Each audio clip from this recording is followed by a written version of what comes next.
Step into Value Zone. Value Zone. Hypermart. Patancheru. నమస్తే, welcome to Suman TV. Janasena అధినేత పవన్ కళ్యాణ్ ప్రధాని మోదీకి రాసిన ఒక లేఖ సంచలనంగా మారింది. వైఎస్ఆర్సీపీ అధినేత ఆంధ్రప్రదేశ్ ముఖ్యమంత్రి వైఎస్ జగన్మోహన్ రెడ్డి మీద సిబిఐ విచారణ చేయాలంటూ కూడా ఆయన రాశారు. ఎందుకంటే ప్రభుత్వం చేపట్టిన గృహ నిర్మాణాలు కావచ్చు, లేకపోతే జగనన్న లేఅవుట్లో భారీ అక్రమాలు జరిగాయి. అక్కడ జరిగిన ఎస్టిమేషన్ ఒకటి, ప్రభుత్వం చూపిన లెక్కలు మరొకటి అంటూ కూడా ప్రధాని మోదీకి పవన్ కళ్యాణ్ సుదీర్ఘమైన లేఖ రాశారు. ప్రస్తుతం ఆంధ్రప్రదేశ్ రాజకీయాలు ఈ లేఖ చర్చనీయాంశంగా మారింది. ప్రస్తుతం వీటిపై మాట్లాడదాం. ప్రస్తుతం అంతా పాటున్నారు Suman TV news chief editor Keshav garu. Keshav గారు నమస్తే అండి. నమస్తే గౌతమ్. సంచలనంగా మారింది పవన్ కళ్యాణ్ మోదీకి రాసిన ఈ లేఖ. సార్ అసలు లేఖలో ఏ అంశాలు ప్రస్తావించారు సార్? ఏం కంప్లైంట్ చేశారు అసలు? అంటే పవన్ కళ్యాణ్ జనసేన పార్టీ మొదటి నుంచి రెండు అంశాల మీద పదే పదే ఇష్యూ చేసేటువంటి ప్రయత్నం చేస్తూ ఉన్నాయి. దీనికి మనం 2 ఏళ్ల క్రితం నుంచి జరిగినటువంటి రహదారుల సెల్ఫీ ఈవెంట్ దగ్గర నుంచి తీసుకుంటే, అవును, అలానే జగనన్న కాలనీల దగ్గరికి వెళ్ళి చేసినటువంటి ప్రోగ్రామ్, ఇవన్నీ కూడా అదే జరిగింది. ఇప్పుడు ఫైనల్గా ఈ మధ్య జరిగిన డెవలప్మెంట్ ఏంటంటే, సెంట్రల్ గవర్నమెంట్కి, నీతి ఆయోగ్కి ముఖ్యంగా స్టేట్ గవర్నమెంట్ నివేదికలు సమర్పించింది. ఆ నివేదికల పైన ఒక కంపారిటివ్ స్టడీ జనసేన పార్టీ చేసింది. అందులో భాగంగా ఇళ్ల స్థలాలకు సంబంధించి రాష్ట్ర ప్రభుత్వం రాష్ట్రంలో చెబుతుంది ఒకటి, కేంద్రానికి చెబుతుంది ఒకటి అనేది, అలానే లబ్ధిదారుల సంఖ్యలో కూడా లెక్క చూపిస్తుంది ఒకటి, అసలు లబ్ధిదారుల జాబితాలో మరొక నంబర్ ఉంది అనేది జనసేన పార్టీ గుర్తించినటువంటి అంశం ఇది. దీనిపైన పవన్ కళ్యాణ్ ఒక స్పష్టమైనటువంటి లేఖ రాశారు. అలానే గత ఎన్నికల మేనిఫెస్టో సందర్భంగా కూడా జగన్మోహన్ రెడ్డి 30 లక్షల ఇల్లు కట్టిస్తాం మేము అనేటువంటి హామీని ఇచ్చినటువంటి పరిస్థితి. అలా చూస్తే 5 ఏళ్లలో 1.5 లక్షల ఇళ్లకు మించి కట్టినటువంటి వాతావరణం లేదు అనేది కూడా జనసేన పార్టీ లెక్కలు తీసింది. మరొక వైపు నుంచి మనం చూస్తే కనుక ఆల్రెడీ సెంట్రల్ గవర్నమెంట్ స్కీమ్స్ ద్వారా వీళ్ళు కట్టినటువంటి టిట్కో ఇళ్లకి సంబంధించి అవి రెడీగా ఉన్నటువంటి ఇళ్లలో కూడా దాదాపు 16 లక్షల ఇల్లు రెడీ అయినట్టున్నాయి. అందులో కూడా కనీసం 10%, 20% కూడా అలాట్మెంట్లు జరగలేదు అనేది జనసేన పార్టీ చేసినటువంటి ప్రధాన అభియోగం.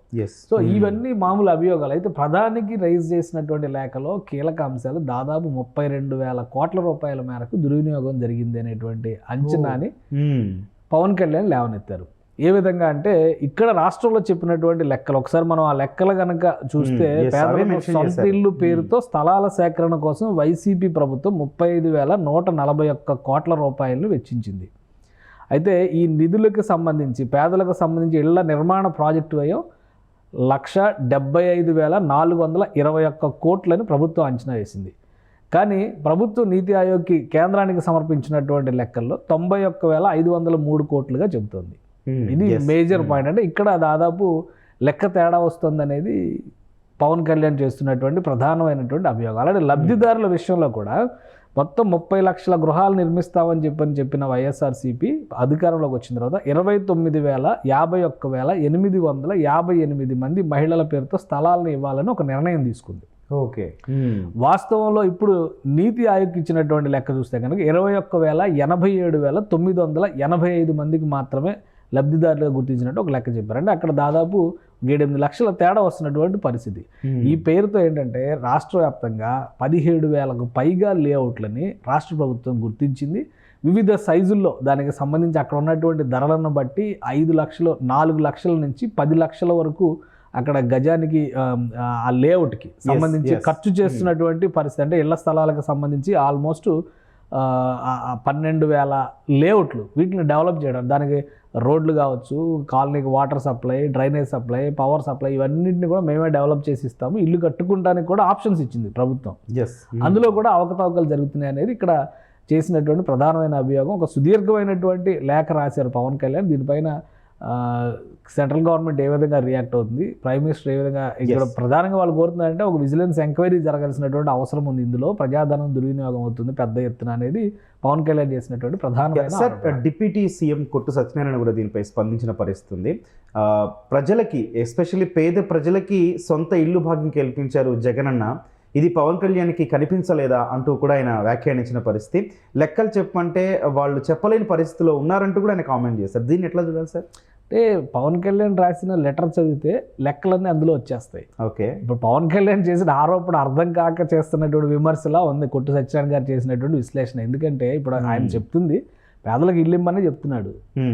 30 లక్షల ఇల్లు ఇస్తా అన్నారు, 29 లక్షల మందిని లబ్ధిదారులుగా మీరు చూపించారు, 21 లక్షల మందినే ఫైనల్గా గుర్తించినట్టుగా నివేదిక ఇచ్చారు, మధ్యలో ఈ 8 లక్షలు ఏమైందని అడుగుతున్నాడు.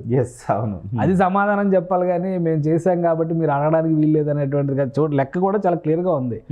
నవంబర్ 9, 2022 నుంచి 30.2 లక్షల ఇళ్ల నిర్మాణానికి సంబంధించి గృహ నిర్మాణ శాఖ మంత్రి ఒక ప్రకటన చేశారు. డిసెంబర్ 30, 2022లో 21.26 లక్షల లబ్ధిదారుల కోసం చేసిన ఖర్చు 53,000 కోట్లు అని చెప్పారు. ఇళ్ల స్థలాల పట్టాల మొత్తం 30.76 లక్షలు. దీనికోసం పెట్టినటువంటి ఖర్చు 75,670 కోట్లు. ఈ పథకం పైన రాష్ట్ర ప్రభుత్వం ఇప్పటివరకు ఖర్చు పెట్టిన 5 లక్షల గృహప్రవేశాలు మాత్రమే చేసినట్టుగా రాష్ట్ర ప్రభుత్వం ప్రకటించింది. మరి మిగతా వాటి పరిస్థితి ఏంటని అడుగుతున్నాడు పవన్ కళ్యాణ్. ఇప్పుడు ఆ లెక్కలు తెలియలేని పరిస్థితిలో కాదు, పవన్ కళ్యాణ్ రాసిన లెటర్లోనే లెక్కలన్నీ క్లియర్గా ఉన్నాయి. ఈ లెక్కలకి కౌంటర్గా ప్రభుత్వం ఏదైనా నోట్ రిలీజ్ చేయాలి, మంత్రి గారు రిలీజ్ చేయాలి. గృహ నిర్మాణ శాఖ మంత్రిగా ఉన్నటువంటి ప్రస్తుతం జోగి రమేష్ గారు ఆయన రిలీజ్ చేయాలి. కొట్టు సత్యనారాయణ గారు డిప్యూటీ సీఎం కాబట్టి ఆయన మాట్లాడవచ్చు, ఆయన కూడా ఉంటే డేటా రిలీజ్ చేయాలి. ఇక్కడ ప్రధానమైనది మొదటి రోజు నుంచి కూడా ఇళ్ల స్థలాల విషయంలో జరుగుతున్నటువంటి ప్రధాన ఆరోపణ ఏంటంటే, ఎక్కడెక్కడో చెరువు శిఖం భూములు, నదీ తీరంలో ఉన్నటువంటి భూములు, నీట మునిగిపోయేటువంటి భూముల్ని లక్షలు వెచ్చించి కొన్నారు. ఆ డబ్బులు ఆ స్థలాలు కొనేటువంటి క్రమంలో కూడా వైసీపీ నాయకులే అక్కడ లబ్ధిదారులుగా ఉన్నారు. వాళ్ళకి పనికిరానటువంటి బంజరు బీడు భూముల్ని కూడా ఇక్కడ ప్రభుత్వానికి లక్షల రూపాయల దీంతో అంటగట్టారు అనేటువంటి ఆరోపణ మొదటి రోజు నుంచి నడుస్తుంది. అక్కడ నుంచి ఇక్కడ వరకు ఇప్పుడు లబ్ధిదారుల ఎంపికలోను, లబ్ధిదారుల సంఖ్యలోను, నిర్మాణం చేసిన గృహాల సంఖ్యలోను, ప్రభుత్వం కేటాయించిన ధనం, వెచ్చించిన ధనం మధ్యలోనూ తేడాలు ఉన్నాయి అంటున్నారు. కాబట్టి ఈ తేడాలు ఏంటి అనే దాని మీద క్లారిఫికేషన్ కావాలి. పవన్ కళ్యాణ్ అడగొద్దు, ప్రజలకు చేయొద్దు అన్నాడు, లేదా ప్రజలకు చేస్తుంటే పవన్ కళ్యాణ్ అడ్డుపడి ఆయనే తినేశాడు, ఈ విమర్శలన్నీ కూడా రాజకీయ విమర్శలు అవుతాయి. అది కాకుండా లెక్కలతో పవన్ కళ్యాణ్ వచ్చినప్పుడు లెక్కలతో ఇస్తే కనుక ఒక క్లారిటీ వస్తుంది. ఆ ప్రయత్నం ప్రభుత్వ వైపు నుంచి జరిగితే కనుక ప్రజలకు మేలు జరుగుతుంది. ఒకవేళ అవకతవకలు జరగలేదనుకోండి, అందరికీ మంచిది. అప్పుడు పవన్ కళ్యాణ్ దోషిగా నిలబడాల్సినటువంటి పరిస్థితి వస్తుంది. అవకతవకలు జరిగినాయి అనుకోండి, సరి చేసేందుకు ఒక ప్రయత్నం చేయడానికి ప్రభుత్వానికి ఇప్పుడు అధికారం ఉంది, ఇంకా 2 నెలల సమయం ఉంది కాబట్టి సరి చేసుకోవడానికి ఒక మార్గం ఏర్పడుతుంది. అది సార్, ఇప్పుడు పవన్ కళ్యాణ్ గారు డైరెక్ట్గా సిబిఐతో విచారణ జరిపించండి అన్నారు. ఒకవేళ సిబిఐ విచారణ మొదలైనా, లేకపోతే దానికి సంబంధించి ప్రధాని గారి నుంచి కౌంటర్ వచ్చినా, అక్కడ నుంచి ఏ రిప్లై వచ్చినా కూడా, ఎందుకంటే ఇదే పథకాన్ని మానసపుత్రికగా చెప్పుకుంటున్నారు, మేము ఇప్పటి వరకు దేశ చరిత్రలో ఏ ప్రభుత్వం చేయని పథకం అంటూ కూడా వైఎస్ఆర్సీపీ నుంచి చెప్తున్న మాట.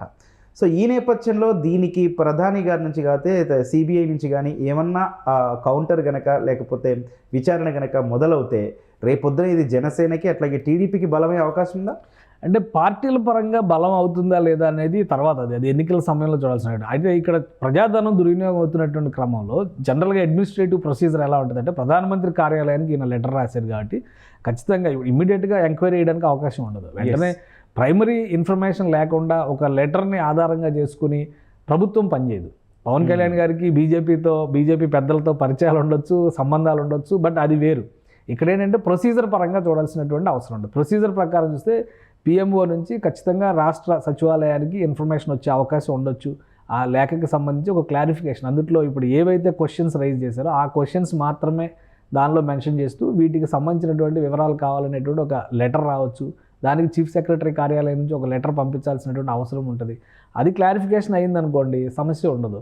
అక్కడ క్లారిఫికేషన్ జరగలేదనుకోండి, అప్పుడు దీనిపైన మరింత ఎక్కువ గొడవ జరిగేటువంటి అవకాశం ఉంటుంది. రాజకీయంగా విపక్షాలకు అవకాశం దొరుకుతుంది. అప్పుడు విచారణ ఏ విధంగా వేయాలి, సిబిఐ చేత వేయాలా, విజిలెన్స్ చేత వేయాలా, ఎటువంటి మార్గాల్లో వేయాలి, దీన్ని కేంద్ర ప్రభుత్వం డైరెక్ట్గా చేయడానికి అవకాశం ఉండదు. రాష్ట్ర ప్రభుత్వానికి ఆదేశాలు ఇచ్చేటువంటి అవకాశం ఉంటుంది. జనరల్గా ఇప్పుడు కేంద్ర ప్రభుత్వం, రాష్ట్ర ప్రభుత్వం రెండు వేరు వ్యవస్థలు కాబట్టి ఒకదాని పరిధిలోకి మరొకరు ఇన్వాల్వ్ అయ్యేటువంటి అవకాశం ఉండదు. అందుకనే రాష్ట్ర ప్రభుత్వం నుంచి వివరణ కోరేటువంటి అవకాశం అయితే పిఎంఓ ఖచ్చితంగా ఉంటుంది. కాబట్టి తదుపరి దశలో ప్రధానమంత్రి కార్యాలయం నుంచి ఆ తరహా లేఖ కానీ, ఆ తరహా క్వెరీ కానీ వస్తే ఆంధ్రప్రదేశ్ ప్రభుత్వం రియాక్ట్ అవ్వాల్సినటువంటి పరిస్థితి. అది మామూలు ప్రొసీజర్గా జరిగేది. రాజకీయంగా జరిగే రాద్దాంతో ఎలాగూ జరుగుతుంది. ఇప్పుడు పవన్ కళ్యాణ్ గారు రాసిన లేఖ మీద 100 విమర్శలు చేయొచ్చు వైసీపీ నాయకులకి 100 కౌంటర్లు జనసేన నాయకులు ఇచ్చుకోవచ్చు. దీనివల్ల వాళ్ళకి రాజకీయాలు లబ్ధి పొందే అవకాశం ఉంటుంది, కానీ ప్రజలకు లబ్ధి జరిగేటువంటి అవకాశం ఉంటుంది. కానీ కొన్ని valid points, valid questions rise చేసినప్పుడు బాధ్యత గల ప్రభుత్వాలు కూడా దానిపైన స్పష్టత ఇవ్వాల్సినటువంటి అవసరం ఉంటుంది. ఆ దిశగా రాష్ట్ర ప్రభుత్వం స్పందిస్తే ప్రజలకు ఇంకా మేలు జరుగుతుంది. Right sir, thank you sir. Right, Pawan Kalyan మరో లేఖాస్త్రంతో ముందుకొచ్చారు.